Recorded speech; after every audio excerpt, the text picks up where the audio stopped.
Hello guys, welcome to Bio classes. Yesterday we have discussed the transforming principle performed by Griffith. आज हम पढ़ेंगे transduction experiment जो perform किया था Hershey and chase ने। Hershey और चेज ने जो एक्सपेरिमेंट परफॉर्म किया था ये किया था इन्होंने 1952 के अंदर।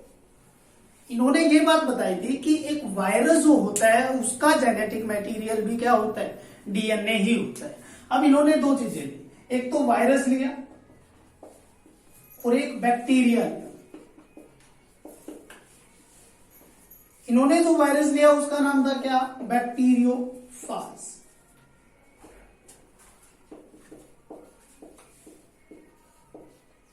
बैक्टीरियोफाज। और इन्होंने जो बैक्टीरिया लिया उसका नाम था ई कोलाई। अब जो ये बैक्टीरिया था, ये जो वायरस था, ये क्या करता है, ये किसी भी बैक्टीरिया की बॉडी को इन्फेक्ट करता है और अपना जेनेटिक मटेरियल ट्रांसफॉर्म करवा देता है उसके अंदर। और इसकी जो बॉडी होती है वो बहुत सिंपल कंपोज्ड होती है।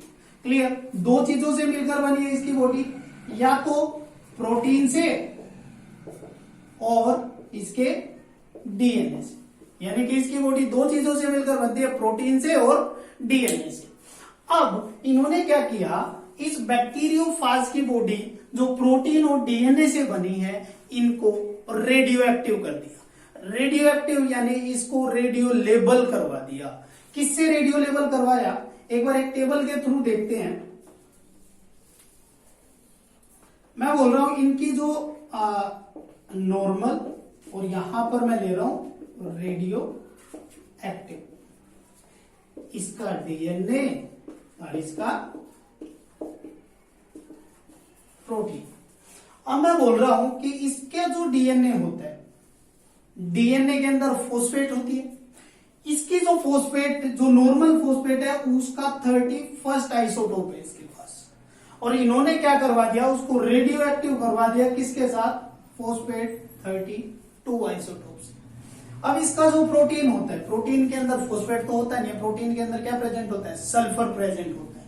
और सल्फर का जो इसके अंदर नॉर्मल सल्फर कौन सा है, P32 यानी 32 आइसोटोप प्रेजेंट होता है। और इन्होंने इसको रेडियो एक्टिव करवा दिया किसके साथ, सल्फर 35 के साथ। अब जब ये रेडियो एक्टिव होंगे तो इन्होंने रेडियो एक्टिव क्यों किया कि जब ये बैक्टीरिया की बॉडी में जाएंगे तो ये इजीली डिटेक्ट हो पाएंगे कि ये कहां पर गए हैं। क्लियर? तो इनका जो एक्सपेरिमेंट था, जो इन्होंने परफॉर्म किया था, तो मैंने यहां पर दो डायग्राम बनाए हैं अलग अलग। इनका जो एक्सपेरिमेंट था वो 3 स्टेप में पूरा हो रहा है। एक बार देखते हैं क्या मैं बोल रहा हूं। ये जो बैक्टीरियोफाज है इसके अंदर इन्होंने सल्फर को रेडियो एक्टिव कर रखा है, किससे, S35 से। अब क्या होगा, इनका जो सबसे पहला स्टेप था एक्सपेरिमेंट का वो क्या होता है, इन्फेक्शन। यानी कि ये जो वायरस है, ये जो बैक्टीरियोफाज है जिसका प्रोटीन सल्फर 35 से रेडियो एक्टिव है, वो इन्फेक्ट करेगा इस ई कोलाई बैक्टीरिया को। ये ई कोलाई, ये क्या है, बैक्टीरियोफाज।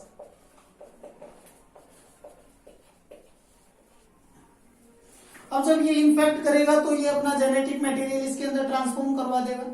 दूसरा इन्होंने क्या किया स्टेप, ब्लेंडिंग। ब्लेंडिंग का मतलब होता है मिक्सिंग करवा देना। यानी मिक्सिंग करवा देने के बाद इन्होंने थर्ड स्टेप में क्या किया, इसका सेंट्रीफ्यूगेशन करवा दिया। यानी कि इसका तीसरा स्टेप क्या था, सेंट्रीफ्यूगेशन।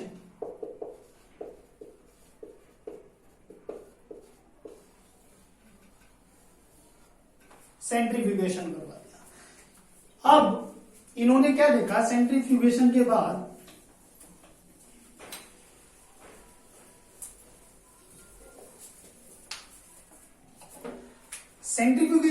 क्या देखा कि एक टेस्ट ट्यूब के अंदर नीचे ये तो इसका डीएनए होगा बैक्टीरिया, यहां पर प्रोटीन हो गया। नीचे क्यों गया, क्योंकि ये क्या होता है, थोड़ा हैवी होता है, लार्ज साइज का होता है, इसीलिए डीएनए इसका क्या हो गया, नीचे सेटल डाउन हो गया और प्रोटीन रह गए ऊपर। अब जो नीचे सेटल डाउन हुआ इसने इसको यहां पर नाम दे दिया क्या, पैलेट। जो नीचे सेटल डाउन हुआ इसने क्या बोल दिया, इसको पैलेट बोल दिया, और जो ऊपर रहा इसने इसको क्या बोल दिया, सुपरनेटेंट, सुपरनेटेंट।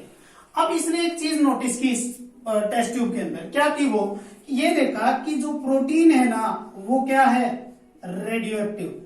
प्रोटीन क्या है इसका, रेडियो एक्टिव। तो इन्होंने यहां पर एक बात प्रूव कर दी कि प्रोटीन जो होते हैं वो कभी भी बैक्टीरिया की बॉडी के अंदर ट्रांसफॉर्म नहीं होते हैं। अब दूसरा जो एक्सपेरिमेंट था उसके अंदर इन्होंने क्या किया, इस डीएनए को फोस्फेट 32 से, फोस्फेट के 32 आइसोटोप से रेडियो एक्टिव कर दिया। अब वही केस, सबसे पहला इन्फेक्शन हुआ, इन्फेक्शन के बाद ब्लेंडिंग यानी मिक्सिंग हुई, मिक्सिंग के बाद सेंट्रीफ्यूगेशन करवा दिया, और सेंट्रीफ्यूगेशन में इन्होंने एक और टेस्ट ट्यूब के अंदर अब क्या देखा कि नीचे तो पैलेट की फॉर्म में डीएनए होगा, अब ऊपर प्रोटीन होंगे, सुपरनेटेंट जिसको बोला जाएगा। अब इन्होंने इस टेस्ट ट्यूब के अंदर देखा कि इसका जो डीएनए था वो क्या मिला, रेडियो एक्टिव मिला, डीएनए क्या मिला, रेडियो एक्टिव मिला। तो यहां पर इन्होंने इस बात को प्रूव कर दिया कि डीएनए जो होता है वो ट्रांसफॉर्म्ड होता है किसी बैक्टीरिया के अंदर। ये था हर्शे और चीज का एक्सपेरिमेंट। इसके बाद में मैं बात करूंगा some little bit difference between DNA and RNA. DNA जिसको जेनेटिक मटेरियल बोला जाता है, आरएनए वो भी एक जेनेटिक मटेरियल है। अब इन दोनों के बीच में क्या डिफरेंस होता है ये चीज देखते हैं।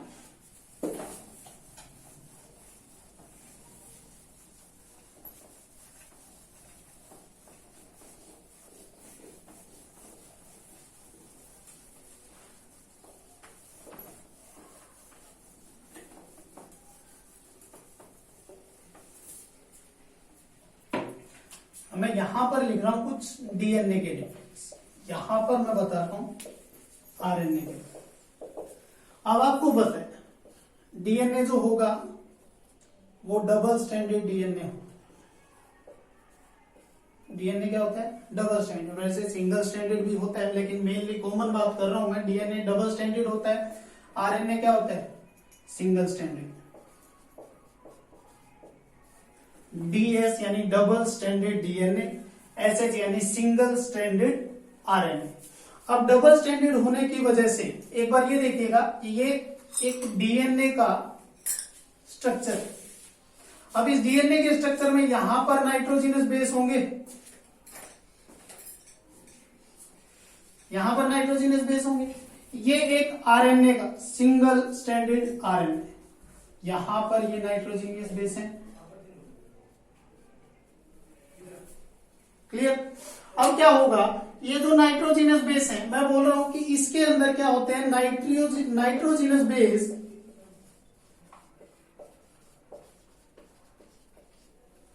प्रेजेंट इन कोर के अंदर प्रेजेंट होते हैं। अब मैं बोल रहा हूं इसके अंदर जो नाइट्रोजनस बेस है, नाइट्रोजनस जो बेस है वो प्रेजेंट, वो क्या होते हैं, एक्सपोज्ड होते हैं। क्या होते हैं वो, एक्सपोज्ड होते हैं। अब ये एक्सपोज्ड होने की वजह से मैं बोल रहा हूं ये तो क्या होता है, ये रिएक्टिव कम होता है, ये रिएक्टिव ज्यादा होता है। ये तीन डिफरेंस हो गए। अब फोर्थ डिफरेंस की अगर मैं बात करूं इसके अंदर, तो क्या होता है, इसके अंदर डीऑक्सीराइबोज शुगर मिलती है।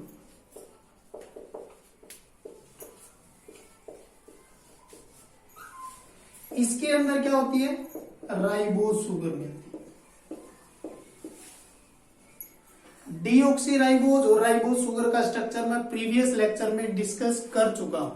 अब मेरे को एक बात बताओगे आप लोग कि ये जो रिएक्टिविटी डीएनए की कम क्यों होती है और रिएक्टिविटी आरएनए की ज्यादा क्यों होती है। नेक्स्ट जो डिफरेंस है वो क्या होगा इसके अंदर, मैं बोल रहा हूं कि इसके अंदर थाइमीन होता है, यानी नाइट्रोजनस बेस थाइमीन होता है। इसके अंदर नाइट्रोजनस बेस क्या होता है, यूरासिल होता है। अब एक चीज नोट करना कि यूरासिल जो होता है, मतलब पहले क्या हुआ, यूरासिल के अंदर क्या हुआ था, इवोल्यूशनरी चेंज हुआ। यूरासिल के अंदर इवोल्यूशन हुआ, यानी कि ये फिर चेंज हो गया किसके अंदर, थाइमीन के अंदर। और कैसे हुआ, यूरासिल के अंदर जो फिफ्थ पोजीशन है, फिफ्थ पोजीशन की जो कार्बन है, फिफ्थ पोजीशन की जो कार्बन है वो क्या हो गई, उसके ऊपर मिथाइल ग्रुप अटैच हो गया। फिफ्थ कार्बन के ऊपर मिथाइल ग्रुप अटैच होने की वजह से यूरासिल जो है वो चेंज हो गया किसके अंदर, थाइमीन के अंदर। और इसीलिए थाइमीन का दूसरा नाम भी है 5 मिथाइल यूरासिल। क्लियर। अब इसके बाद में अगर मैं बात करूं, एक और डिफरेंस आता है इसके अंदर, क्या कि ये एंजाइम की तरह एक्ट नहीं करता, नो एक्ट लाइक एंजाइम, और ये जो है एक्ट लाइक एंजाइम। एक लास्ट डिफरेंस और आता है इसके अंदर, क्या वो है कि इसके अंदर म्यूटेशन, इसके अंदर क्या, यहां पर लिख देता हूं मैं, इसके अंदर म्यूटेशन जो होगी वो कम होगी, और इसके अंदर म्यूटेशन जो होगी वो ज्यादा होगी। क्लियर। अब एक बार फिर से मैं रिपीट कर रहा हूं इनके डिफरेंसेस को। डीएनए और आरएनए के अंदर डीएनए जो होगा वो डबल स्टैंडर्ड होता है, आरएनए जो होता है वो सिंगल स्टैंडर्ड होता है। डीएनए के अंदर नाइट्रोजिनस बेस होते हैं, वो कोर के अंदर प्रेजेंट होते हैं, यानी कि एक स्टैंड इसने यहां से कवर कर लिया, एक यहां से कवर कर लिया, इसके बीच में नाइट्रोजिनस बेस यानी कि कोर में प्रेजेंट होते हैं। लेकिन इसके अंदर नाइट्रोजिनस बेस क्या होते हैं, एक्सपोज होते हैं। ये जो होता है रिएक्टिव कम होता है, ये रिएक्टिव ज्यादा होता है। अब डीऑक्सीराइबोज शुगर पाई जाती है किसके अंदर, डीएनए के अंदर। राइबोज शुगर पाई जाती है किसके अंदर, आरएनए के अंदर। अब थाइमीन जो होता है वो मिलता, थाइमीन नाइट्रोजिनस बेस मिलता है किसके अंदर, डीएनए के अंदर। और आरएनए के अंदर क्या मिलता है, यूरासिल मिलता है। अब एक चीज बताओ कि क्या होता है, यूरासिल जो होगा, यूरासिल के अंदर कुछ इवोल्यूशन हुआ और ये क्या हो गया, किसके अंदर कन्वर्ट हो गया, थाइमीन के अंदर कन्वर्ट हो गया। और वो इवोल्यूशन क्या था कि इसकी फिफ्थ कार्बन के ऊपर मिथाइल ग्रुप अटैच हो गया, यानी कि 5 मिथाइलेशन हो गई इसके अंदर। अब ये जो होता है डीएनए, ये एंजाइम की तरह एक्ट नहीं करता, आरएनए एंजाइम की तरह एक्ट करता है। डीएनए के अंदर म्यूटेशन जो होगी वो कम होगी, आरएनए के अंदर जो म्यूटेशन होगी वो ज्यादा होगी। क्लियर हुआ। अब इसके बाद में मैं डिस्कस करूंगा एक और टॉपिक की तरफ, आरएनए वर्ल्ड। आरएनए वर्ल्ड जिसके बाद जिसने ये बात प्रूव की थी कि जो सबसे पहला जो जेनेटिक मटेरियल था वो आरएनए था।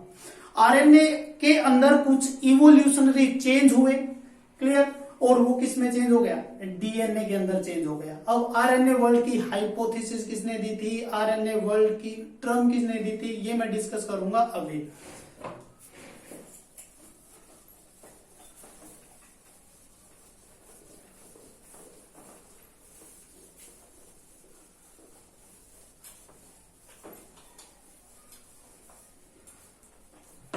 तो आपका नेक्स्ट टॉपिक है क्या, आरएनए वर्ल्ड। आरएनए वर्ल्ड की अगर मैं बात करूं तो ऐसा माना जाता है कि जो फर्स्ट जेनेटिक मटेरियल है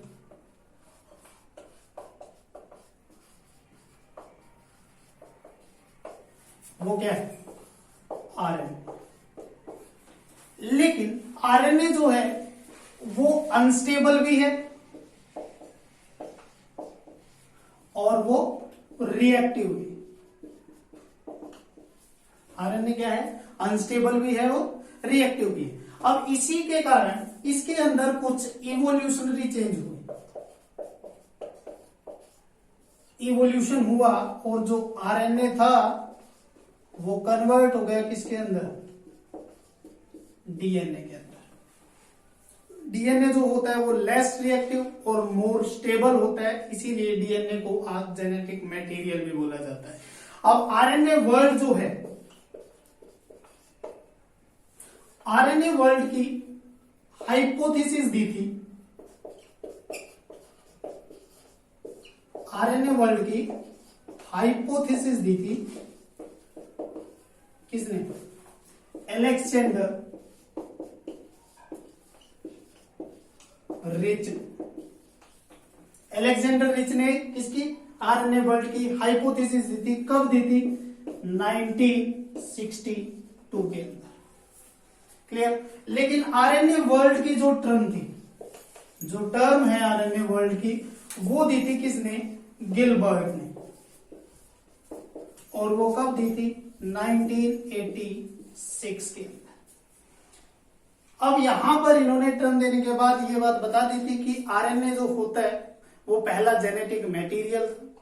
इतना क्लियर हुआ? अब इसके बाद में मैं बात करूंगा अपने नए टॉपिक की, सेंट्रल डोगमा। सेंट्रल डोगमा का मतलब क्या? यानी कि अब बाकी जो पूरा चैप्टर बचता है आपका, जितना भी अब ये चैप्टर रहता है, वो सारा का सारा डिपेंड, यानी कि अब वो टॉपिक चलेंगे किसके अंदर? सेंट्रल डोगमा के अंदर। सेंट्रल डोगमा जिसकी टर्म दी थी किसने, या जिसको डिफाइन किया था किसने? क्रिक ने। क्रिक ने क्या किया था? सेंट्रल डोगमा के बारे में बताया था, और इन्होंने ये बात बोली थी कि डीएनए जो होता है उससे बनता है आरएनए, आरएनए से बनते हैं क्या? प्रोटीन। यानी कि डीएनए जो होगा वो एक टेम्पलेट की तरह काम करता है, किसके लिए? अपना एक और स्ट्रैंड या अपना एक और डीएनए बनाने के लिए। DNA act as a template to synthesize the same DNA, और इस नेचर को बोला जाता है ऑटो कैटेलिटिक नेचर। और एक और बात बताऊं, डीएनए से बनता है आरएनए, यानी कि DNA act as a template to form the other substance या अदर कंपाउंड, और इस नेचर को बोला जाता है क्या? Heterocatalytic nature. अब एक बार थोड़ा सा पढ़ते हैं सेंट्रल डोगमा के बारे में।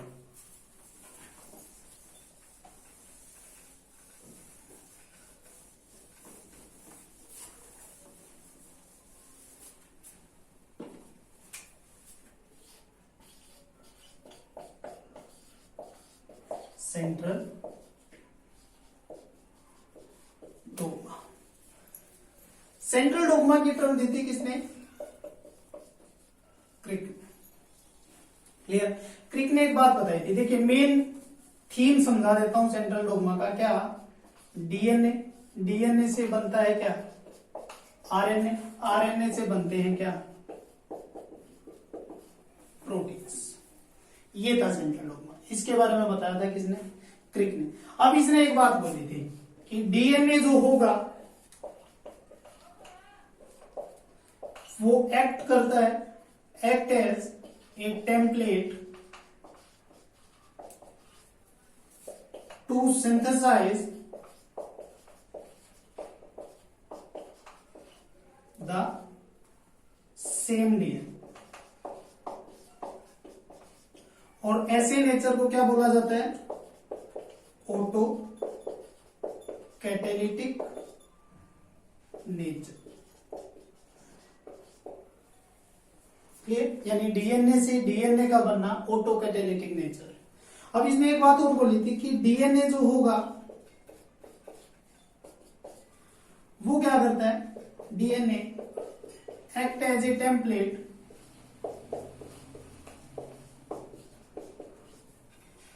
To synthesise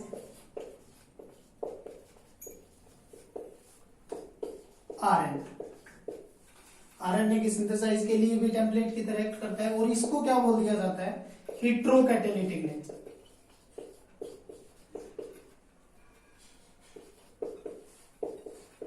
catalytic nature. अब सेंट्रल डोगमा जो था, सेंट्रल डोगमा के अंदर क्या होता है? देखिए, अब इसने बोला डीएनए से क्या बनता है? आरएनए, आरएनए से क्या बनता है? प्रोटीन। डीएनए से आरएनए का बनना एक प्रोसेस कहलाता है क्या? ट्रांसक्रिप्शन।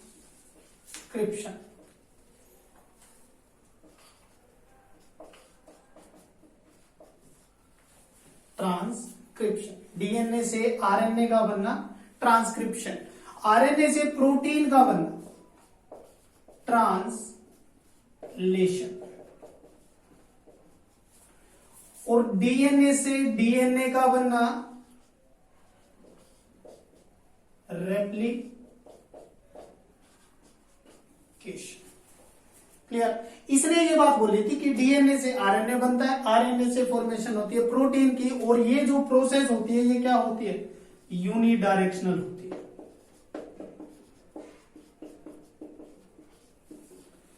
लेकिन इसके बहुत सालों के बाद दो साइंटिस्ट है, पहला टेमिन और दूसरा बाल्टीमोर।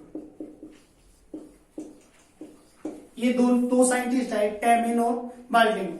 ये क्या कर रहे थे, एक वायरस के ऊपर एक्ट कर रहे थे, और यहां पर इन्होंने एक बात प्रूव कर दी कि क्या हो सकता है, डीएनए ये यूनिडायरेक्शनल नहीं होता, ये अपोजिट डायरेक्शन में भी फॉर्म हो सकती है। यानी कि वो वायरस जिसका जेनेटिक मटेरियल आरएनए होता है, वो किसी बॉडी के अंदर जाने के बाद, यानी किसी दूसरी सेल के अंदर जाने के बाद क्या करता है, एक प्रोसेस करता है जिसका नाम है रिवर्स ट्रांसक्रिप्शन। रिवर्स ट्रांसक्रिप्शन करके वो क्या करवा देता है, आरएनए से फॉर्मेशन करवा देता है, किसकी, डीएनए की। यानी कि इन्होंने क्या प्रूव कर दिया, इन्होंने बोला कि ये केवल जो प्रोसेस होती है डीएनए से आरएनए बनने की, आरएनए से प्रोटीन बनने की, ये यूनिडायरेक्शनल नहीं है, क्योंकि क्या, जिस वायरस के अंदर जेनेटिक मटेरियल आरएनए होगा, अब वो आरएनए क्या करेगा, किसी दूसरी सेल के अंदर एंटर करेगा, और सेल के अंदर एंटर करने के बाद वो क्या कर देगा, डीएनए की फॉर्मेशन करेगा। अब यानी कि आरएनए से क्या बन रहा है, डीएनए, और इसको प्रोसेस को क्या बोल दिया जाता है, रिवर्स ट्रांसक्रिप्शन।